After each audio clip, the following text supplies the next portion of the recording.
अगर भगवान खुद सामने आ जाएं और बुढ़िया उनसे उधार शिकायत और सौदेबाजी करने लगे तो भगवान भी माथा पकड़ लें। इस कहानी में गणेश जी हैं लेकिन गंभीर नहीं और बुढ़िया है लेकिन सीधी बिल्कुल नहीं।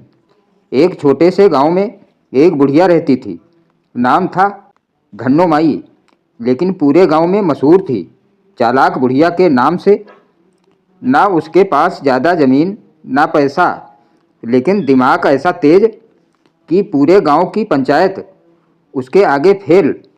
धन्नो माई रोज़ सुबह मिट्टी के गणेश जी बनाती और उनसे ऐसे बात करती जैसे पड़ोसी का लड़का हो।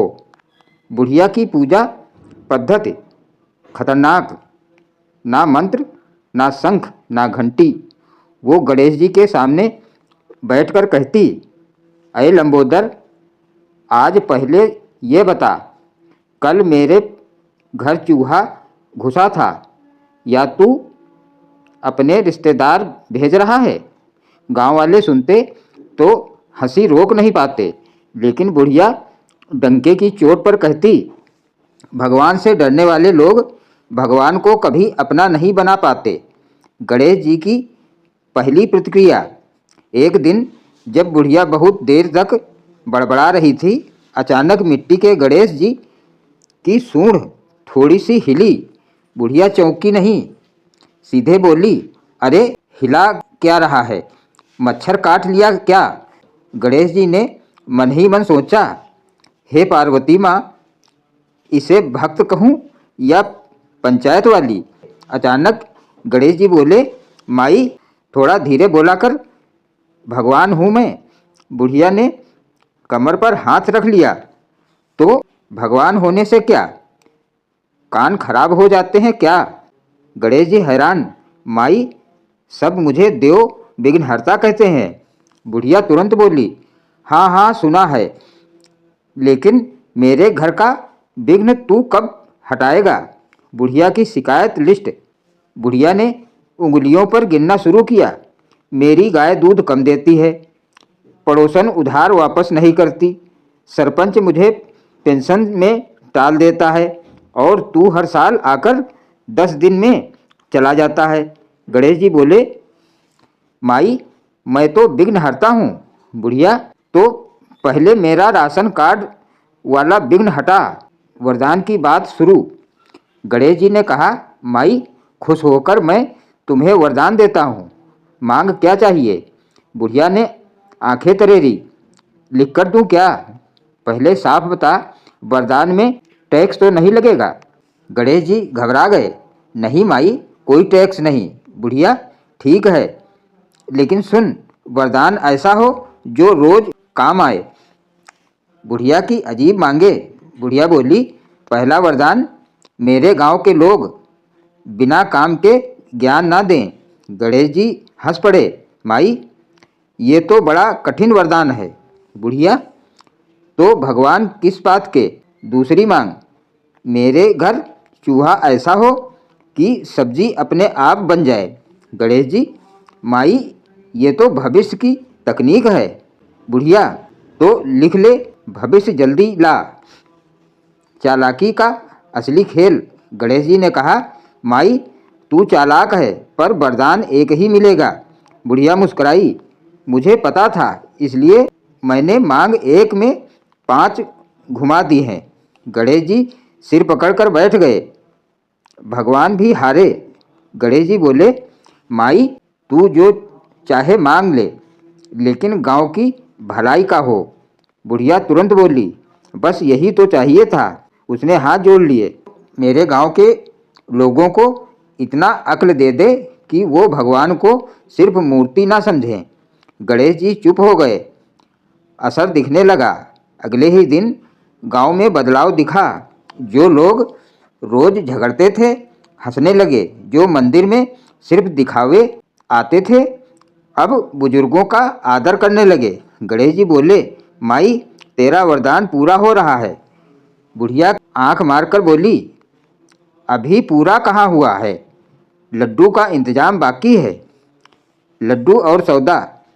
गणेश जी, माई लड्डू तो मेरा प्रिय है, बुढ़िया तो रोज खाया कर, लेकिन मेरे घर से नहीं, दुकान से।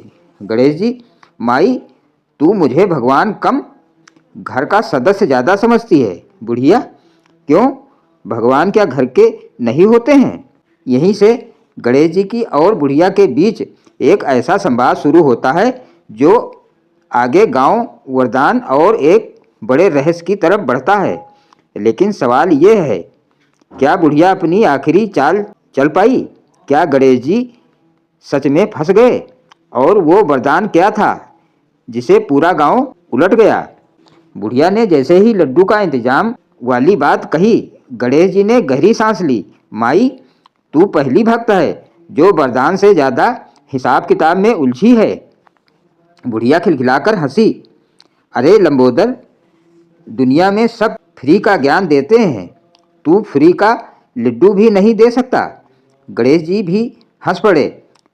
देवता हो या इंसान, हंसी के आगे सब बराबर हो जाते हैं।